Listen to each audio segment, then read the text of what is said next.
pessoal! Hoje a gente vai conversar um pouquinho sobre como que a gente criou um sistema, né, para elaboração de laudos lá no centro de reabilitação, lá no CER Diamantina. Porque o que acontecia? Quando a gente chegava naquela parte, né, final do nosso acompanhamento, né, onde a gente já alcançou os nossos objetivos, né, propostos na intervenção, fizemos as reavaliações durante todo o acompanhamento. Chegou o momento de transferir ou dar alta para esse paciente, não se tinha um padrão, né, de encaminhamento, de se entregar esse paciente, né, para a sociedade, para um outro serviço que vai acompanhar, né? Então, como que a gente faz isso? Aí a gente pensando e tal, e eu muito preocupada no que poderia, né, estar ali advindo, o que poderia estar cercando, o que poderia estar embasando, a gente pensou mais ou menos numa estratégia de raciocínio para elaborar esses documentos. Porque é muito ruim, quando você recebe um paciente, esse paciente, ele vem sem informação nenhuma. Ou se ele vem com informação, ele vem com uma informação toda fragmentada, toda solta, ou muitas vezes, muito o que a gente chama de modelo biomédico, né? Então, a gente tem um CID, a gente tem uma queixa e acabou. Não é? Muitas vezes a gente recebe um encaminhamento assim. Então, encaminha o paciente para a fisioterapia, para iniciar a fisioterapia, CID tal, relata dor de coluna, e ainda, quando alguns casos pode acontecer, né? Sugiro tal coisa, né? Em termos de conduta. Ou então, se a gente recebe algum documento de algum colega, mesma coisa, aquele padrãozinho de CID, solicita acompanhamento. Uai, mas será que eu posso dar mais informação? Será que eu posso ser um pouquinho mais específica? E aí, se eu for, como é que eu vou fazer? Então, veio de um anseio meu, assim. Eu, como integrante da equipe, eu ficava muito incomodada como a gente estava trabalhando nesse planejamento desses documentos. E aí, o que a gente pensou? Então, beleza.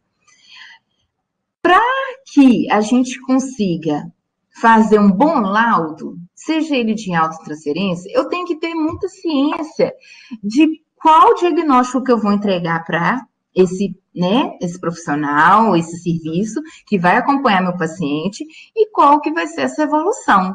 E aí, pensando em termos de reabilitação, em termos de fisioterapia, é um diagnóstico funcional, é uma evolução funcional, é um estudo, é um relato de como que esse paciente está no seu campo funcional, né? A gente tem que tentar sempre trabalhar um pouquinho sobre algumas questões de linguagem, né? Alguns conceitos que a gente tem que introduzir, né, no nosso dia a dia, para a gente conseguir ganhar valor mesmo, em termos de documentação, né? E aí, como é que a gente pode ter essa base fundamentada, né? Como é que eu vou conseguir delimitar bem isso? Então, eu tenho o meu laudo de alta, joia. Pensando na estrutura que eu vou entregar esse laudo, se é uma alta, eu vou colocar lá o diagnóstico clínico que ele veio, vou pensar no diagnóstico funcional e ele é bom ter uma evolução funcional, né? Como que esse paciente, ele chegou, o que eu fiz e como eu estou entregando ele, né? Todo um históricozinho dele bem descritinho. Essa é a minha alta. Ele na verdade, ele agora está reabilitado, ele não precisa de mais nenhum acompanhamento. Quando eu resolvo dar alta para o meu paciente, eu estou colocando ali que ele está joia. Para aquela questão, nós conseguimos reabilitar ele. E ele não vai precisar de nenhum outro acompanhamento. Agora, se eu penso num laudo de transferência, então, eu vou estar encaminhando esse paciente para um outro serviço, para ele continuar o seu acompanhamento lá. Ele ainda precisa de atendimento. Ele já atingiu os objetivos preconizados na instituição. Mas, agora, pensando em atendimento de pequena complexidade, né? Ou então um atendimento de manutenção, um atendimento de forma preventiva, para prevenir uma piora do quadro. Esse paciente vai precisar de fisioterapia pro resto da vida dele, então ele vai precisar ser transferido. Então, eu tenho meu diagnóstico clínico e eu vou precisar trazer um diagnóstico funcional dele também, né? Porque a questão, por que a gente não coloca tanto uma evolução aqui nesse momento? Porque a evolução, ela meio que já finaliza a história do paciente. E nessa situação, a história dele está aberta. Ainda há muito que se andar. E aí, na hora que a gente está descrevendo o diagnóstico funcional, a gente deixa esse campo meio que de abertura. Vocês vão entender um pouco melhor na hora que a gente for exemplificar. E aí, beleza, eu falei, gente, mas como é que vai ser a criação desse diagnóstico funcional? Porque, assim, com o que eu vou basear? Ah, vou procurar se tem alguma coisa aqui. Então, isso daqui foi retirado do site, eu esqueci de colocar a referência aqui, tá, gente? Mas é do CREFITO. Então, qual que é o diagnóstico fisioterapêutico do nosso conceito? O que que fala? Constitui o conjunto de procedimentos e rotinas diagnósticas realizadas pelo fisioterapeuta com a finalidade de identificar, quantificar e qualificar o distúrbio cinético funcional de órgãos e sistemas sensíveis à abordagem fisioterapêutica direta ou sinergicamente.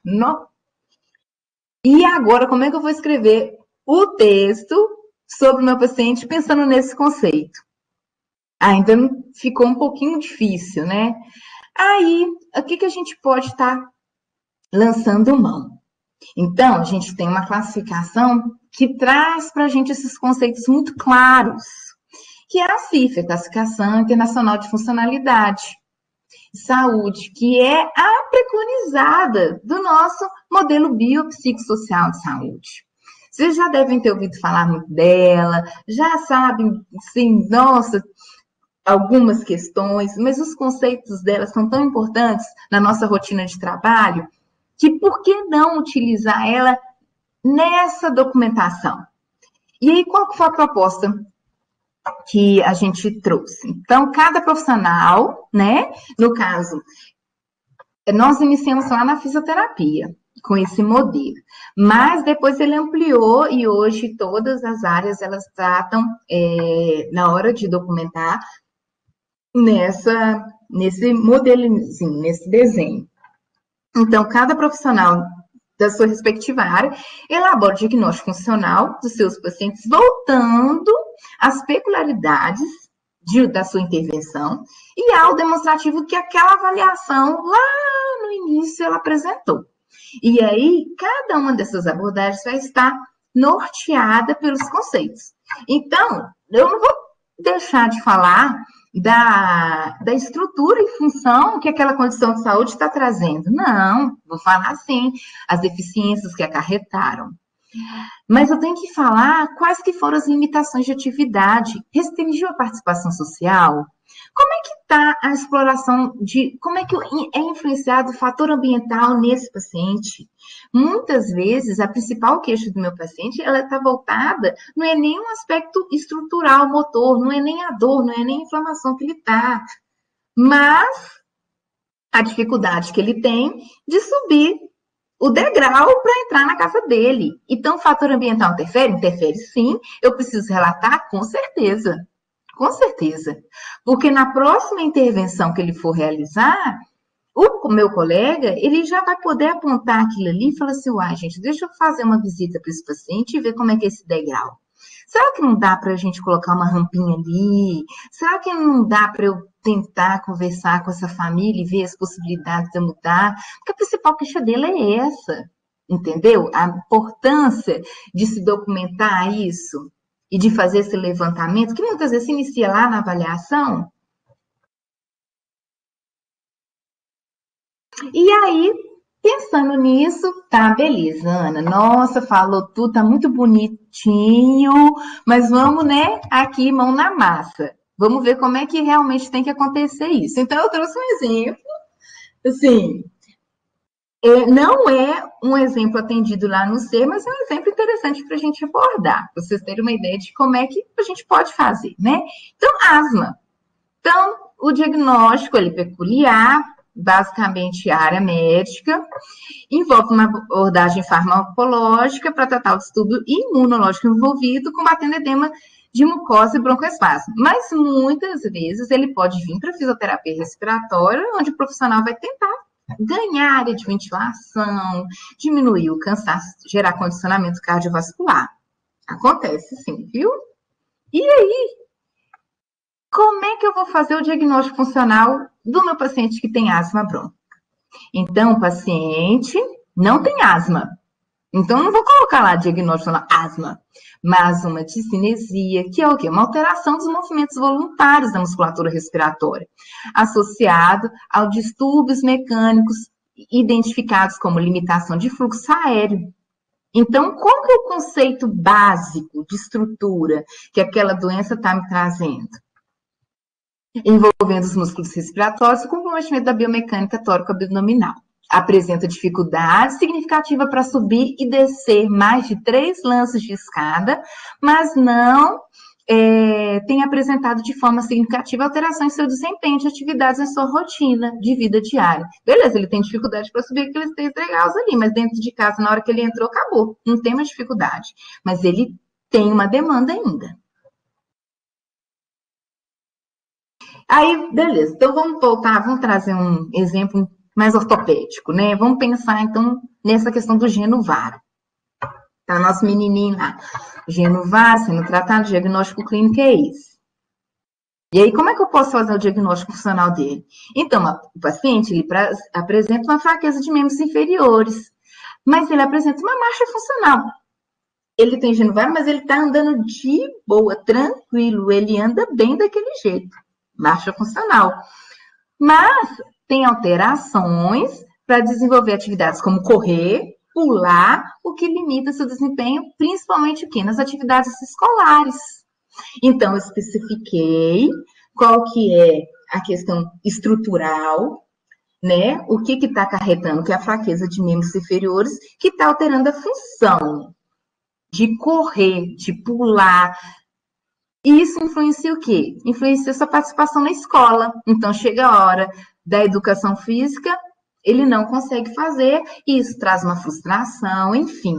Você colocou ali, em poucas palavras, tudo que o meu próximo colega vai precisar focar na hora que você for transferir esse paciente. E aí, a evolução, como é que eu crio ela? Né, pensando nessa estratégia de elaboração. Então, vamos colocar primeiro como é que o paciente ele entrou, né? Nesse dia que ele entrou, ele estava avaliado, ele apresentava tal situação. Depois, seguindo essa preparação, vamos falar um pouco do que foi feito, né, de intervenção, e aí descrever o estado atual de como ele está sendo liberado. E aí, vamos para ilustrar isso um pouquinho, um caso clínico aqui, então. Então, a paciente tal, tem 56 anos, sexo feminino. Ela exercia ocupação autônoma como professora particular, mas atualmente recebe benefício. Apresenta como queixa principal não conseguir movimentar a mão e fraqueza de membro superior direito. Sofreu um episódio de AVE isquêmico durante uma visita a uma amiga. Foi encaminhado a um hospital, onde ficou internado durante 20 dias. Relatou que após alta hospitalar, sofreu novamente cefaleias intensas, o que a levou a nova internação por mais 10 dias. Após melhora clínica, a paciente foi encaminhada ao serviço de fisioterapia. E aí, como é que a gente vai fazer o diagnóstico clínico funcional e uma possível evolução dessa paciente pós-tratamento? Aqui a gente está ilustrando toda uma história de acompanhamento também, tá, gente? Então, vamos pensar, como é que vocês colocariam isso daí? Esse diagnóstico e essa evolução. Pensando nesses conceitos que a gente acabou de tratar. Então, diagnóstico clínico, AVE isquêmico, beleza. Diagnóstico funcional, então, qual que vai ser o nosso olhar pensando nessa história? Então, a paciente apresenta fraqueza de membro superior direito com limitação ao movimento. Alteração para desenvolver atividades, principalmente laborais, com prejuízos para desenvolver atividades de higiene e cuidados pessoais. Gente, essa foi o mais simples, mas eu poderia estender muito mais. Mas aqui foi um diagnóstico simples, direto, o que mais está, assim, brotando dessa história dela. E aí, qual que seria uma possível evolução? Né? Então, vamos supor que naquele processo lá ela foi admitida. Então, eu criei todo um histórico e como que seria, por exemplo, essa evolução. Então, a paciente foi admitida em janeiro de 2018, apresentando fraqueza de membro superior direito, com limitação ao movimento. Alteração para desenvolver atividades, principalmente laborais, com prejuízos para desenvolver atividade de higiene e cuidados pessoais. Então, você está vendo como criar toda uma rotina de construção te ajuda? Porque o diagnóstico clínico que eu dei lá no dia que ela foi admitida já vai me ajudar a fazer a evolução. Aqui, ó, Ctrl+C, Ctrl+V. Realizado, então, o que eu fiz nesse tempo? Ela faz um tempinho, fez a fisioterapia. Realizado intervenções cinético-funcionais para membro superior direito e ainda encontra-se em aquisição de motor fino. Apresenta em retorno de mobilidade para desenvolver as atividades com restrições, principalmente a apreensão de objetos em pista fina, fase em desenvolvimento. Pegou a historinha dela lá, o diagnóstico clínico de quando ela foi admitida, você avaliou, você conseguiu fazer. Fez a descrição do que você fez de forma assim, bem simples, porque a gente sabe que a nossa intervenção não é isso aqui somente, né? E aí, você sugeriu, na verdade, já um possível caminho de como que se deve seguir. Então, o próximo acompanhamento dela, né, deve ser em termos desse tratamento de reabilitação fina. Agora, vamos supor, o que acontece? O paciente solicita alta do atendimento. Então, ele não está apto para sair, mas ele não tem condições mais de vir para cá e tal. Eu preciso dar alta para esse paciente e lá no município dele não tem fisioterapeuta. É um modelo de evolução. Ele vai ter a alta, apesar dele não apresentar isso para nenhum serviço até tal momento, mas vamos supor que depois vai passar um momento e ela vai conseguir um serviço mais próximo lá da cidade dela, né? Ela já vai poder levar esse encaminhamento.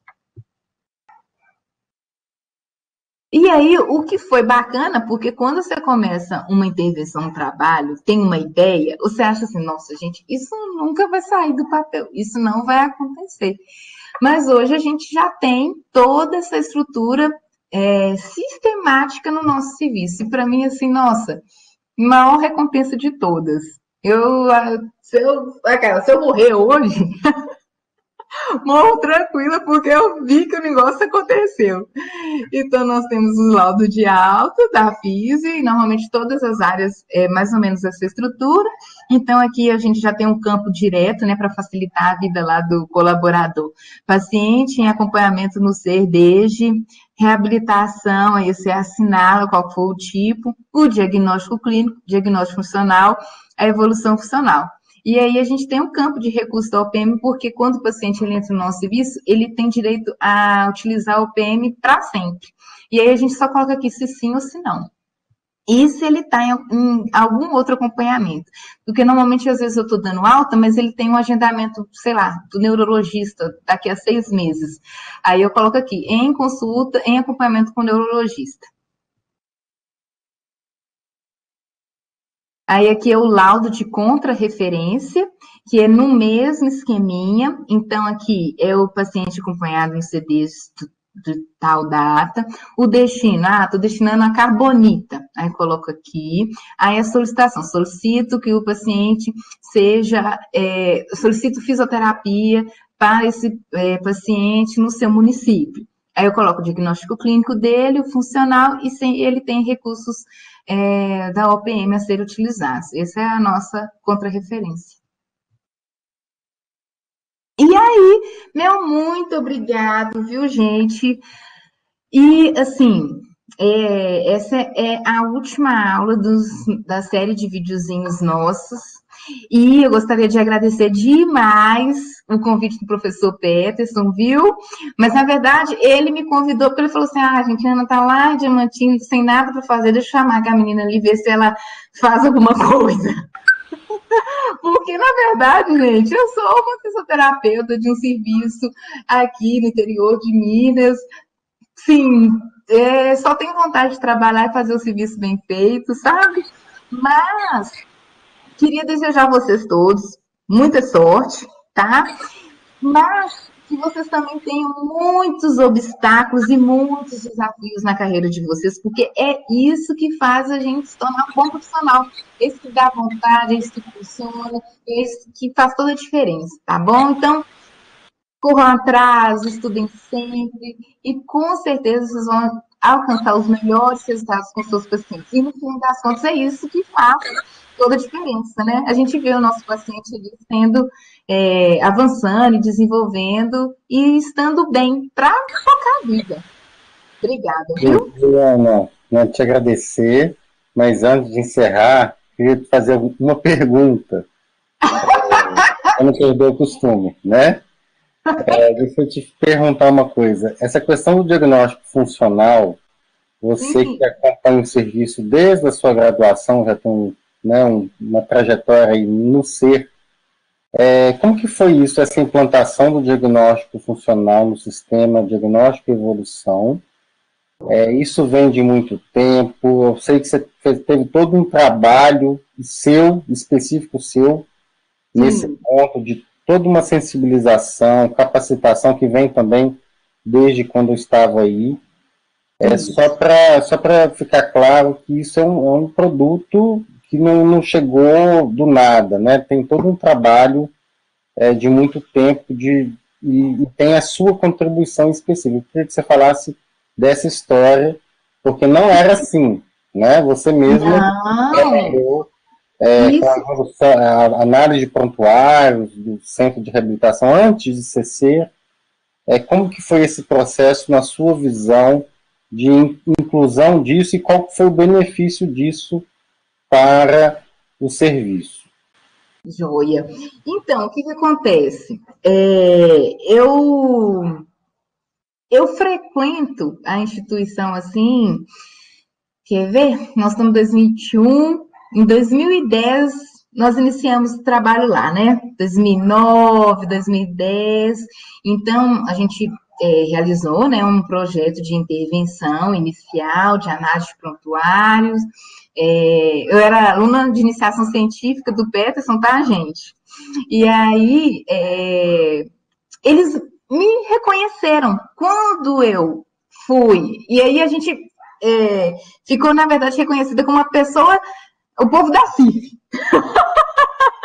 Nossa Senhora, lá vem a Ana da CIF e tal, porque foi um trabalho, foi muito bacana, mas, pensa só, hoje a gente tem todo um desenvolvimento, um avanço em termos de uso da CIF. Isso, mas 99%, se não for 100%, ainda tem muita dificuldade de aplicar ela de forma prática. Né, o seu uso, né, conseguir abordar, colocar ela. Então, assim, sempre volta para a gente, mas como é que eu faço para usar ela mesmo? Né? E aí, quando eu entrei como profissional, em 2015, a minha gerente, ela me procurou e falou que, assim, uma das principais preocupações que ela tinha era de fazer realmente ter esse uso dessa classificação, que hoje a gente sabe que é um modelo preconizadíssimo, e eu tento usar ela muito como uma ferramenta de trabalho mesmo, né, para auxiliar os profissionais, né, nessa questão da linguagem, até no direcionamento de tratamento. E aí ela me falou assim, Ana, como é que a gente pode usar isso realmente? Porque a gente vê, conceito, é código, e no fim das contas a gente não chega em lugar nenhum. Faz curso, mas assim, fica naquilo ali. No serviço anterior, lá na minha cidade, eu fui físio da Pai de Mariana por quase 2 anos. E ela me Eu sempre tá ali comigo, me acompanhando, e eu acho que eu vim com essa missãozinha mesmo de tentar colocar ela aos poucos, toda essa abordagem do modelo biopsicossocial nos centros e nos serviços que eu estou. Porque eu acho que, assim, ajuda demais, facilita, né? Então, eu já tinha tido uma experiência prévia de implantação da CIF lá na PAI. E já sabia mais ou menos o que dava certo e o que não dava certo. E aí, quando ela me procurou, eu pensei, e vendo, e acompanhando, e sendo também uma profissional que precisava dinamizar esse processo de documentação, eu falei, gente, é nisso que nós vamos utilizar a CIF. Nós vamos utilizar ela para ser um suporte de embasamento para a elaboração desses laudos. Por que não? Né? Porque quando a gente pensa na criação desses laudos, na criação de um diagnóstico funcional, a gente tem que se basear em alguma referência. E por que não colocar realmente toda a descrição desse indivíduo, a partir da condição de saúde dele, nos conceitos que ela nos traz? Né? Eu vou explorar a estrutura e função, sim, falar das eficiências que aquela estrutura e função tá me propondo, mas eu tenho que falar sobre a participação social, se está ou se não está acontecendo, se tem alguma limitação de atividade, né? Como é que é o ambiente familiar, de trabalho. E aí começaram a ter treinamentos pontuais, porque se eu levo isso para uma instituição onde eu tenho 90 profissionais de reabilitação, das diversas áreas. Então, fonoaudiólogo, psicólogo, terapeuta ocupacional. Nossa, pessoal, assim, eu tenho que ter um pilotozinho para ver se realmente vai dar certo. E aí eu falei assim, olha, deixa eu fazer isso lá na Físio. É a maior equipe da instituição, nós somos 15 profissionais. É o maior fluxo de atendimentos, né? Então, vamos fazer lá. Eu tenho mais ou menos essa estrutura aqui, eu acho que pode dar certo. Levei, foram realizados dois treinamentos bem básicos, abordando a parte conceitual, estrutura de toda o modelo, tirando dúvidas e tal. Aí, na hora que os meninos estavam bem certos e bem fechadinhos dos conceitos e da abordagem simples, então, beleza. Quando eu falo limitação, eu estou ligando ao quê? Atividade. Se eu falo restrição, essa abordagem bem inicial. Eu falei, gente, então sabe agora aqueles conceitos que a gente aprendeu? Então vamos colocar eles em prática? E aí eu trouxe essa na nossa terceira capacitação. Então vamos começar toda vez que a gente for avaliar e tiver que fazer porque não se fazia o diagnóstico funcional após avaliação. Terminava de avaliar e morreu Bahia. Aí eu falei, não, vamos diagnosticar sim, porque é ela que vai nortear o nosso plano terapêutico. Inclusive, no PTI, primeira abinha que tem lá, para você descrever, diagnóstico funcional. Você não consegue começar o seu plano terapêutico antes de diagnosticar. Porque antes a gente colocava só o diagnóstico clínico, olha que absurdo. Agora tem a descrição do diagnóstico funcional. Aí sim vem objetivo de tratamento, plano terapêutico. E aí, para liberar esse paciente, gente, eu tenho que liberar esse paciente com o mínimo de informação possível. Então, vamos estruturar o diagnóstico funcional e a evolução funcional. E aí, foram 6 meses a gente fazendo assim. Gente, e era um tal de, beleza, eu vou dar. Meu colega falou assim, Ana, amanhã eu tenho que transferir fulano digital, você me ajuda? Eu falei, ajuda. Nossa, como é que é? O que eu coloco primeiro mesmo? Ah, não, tá, peraí. Então eu vou olhar o aspecto motor, aí depois eu vou. E aí foi. Ana, amanhã, semana que vem tem que dar transferência para tal, fulano. Nossa, vamos discutir primeiro? Vamos! Gente, depois com o tempo, o pessoal tava fazendo uns diagnósticos, entregando. Eu falava, gente, coisa precisa. E aí o negócio fluiu. E aí veio o quê? Veio o processo para acreditação, para se preparar para a acreditação, que, na verdade, com a questão da pandemia, a gente não conseguiu finalizar, né, toda a preparação, e, na verdade, as atenções voltaram para outras questões, mas aí Hoje a gente sabe que os principais órgãos de acreditação, que são os órgãos que avaliam o serviço para ganhar uma certificação de qualidade, eles preconizam padrões de documentação. E esses padrões eles estão voltados para documentação que esteja alinhada à descrição diagnóstica, cinético-funcional. Gente, na hora que a consultora chegou, a consultora da ONA, chegou e falou que era isso que todo mundo tinha que fazer, e a gente estava assim, tipo, anos-luz na frente. Nossa, maravilhoso! Maravilhoso. Aí o negócio estendeu e tal. Hoje todo mundo faz isso de forma automática e muito prática até. E, na verdade, não tem nem essa preparação de dias e semanas antes de fazer um laudo. Fazer na hora mesmo. Esse professor seu aí foi muito bom, viu? Porque foi uma semente plantada há mais de 10 anos, né? Tá vendo? E nada cai do céu, né, Ana Paula? Nada! E demanda o tempo, nosso foi incorporado mesmo. E tudo eu sei da importância. tudo demanda insistência, fundamentação. Eu acho que o ser ter te contratado foi um ganho gigante. E o resultado está aí, né? É uma agência de certificação reconhecendo todo esse trabalho, isso é muito bom. O reconhecimento, né, desse trabalho que você teve aí, que começou de fato há muitos anos atrás, né, 2009, 2010. Então, fico muito feliz de ver esse resultado, uma semente plantada e que a gente está colhendo resultado. Eu tenho falado onde estaremos daqui 10 anos, né? Exatamente. Porque os 10 anos passam. Isso. Se a gente faz uma análise dos últimos 10, se a gente não tivesse começado algumas coisas lá atrás, hoje a gente não teria todo esse resultado. Mas onde a gente quer chegar daqui 10 anos? Então é isso que é uma reflexão importante. Eu acho que eu vou até mudar o tema dessa aula, vai ser implantação da CIF em um centro de reabilitação, porque, Boa! na verdade, o que você está falando aí é a implantação do modelo da OMS em um centro de reabilitação que foi incorporado na cultura organizacional e, na verdade, depois a gente tem que trabalhar, né, explicar um pouco dessas etapas, Ana, porque Isso. o seu objetivo não era esse hoje, né? Mas é uma coisa que pouca gente chegou. Com certeza, muitos serviços de reabilitação não têm isso ainda. Como você disse, a própria consultora disse, né? E não é simples, não é chegar e dar um curso, né? Porque isso a gente fez lá em 2010.